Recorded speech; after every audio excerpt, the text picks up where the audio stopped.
Pitingan, mapatay na yan ba siya, men? Kapalay-palay na, mga ganyan ba? Kapalay-palay na. Clear out yan. Kapatay niya na. Ah, mapatay niyan. May ganun sa. Kami pamisula namin man. Saya bay, kailan kami nga kalbo pamisula na dyan nagkakwaraunan yung. Kwaraunan yung.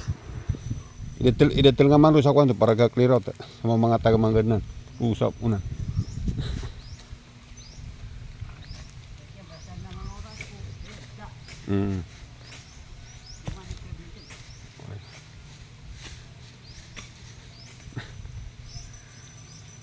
Paano mo kalag-kalag sa kuna?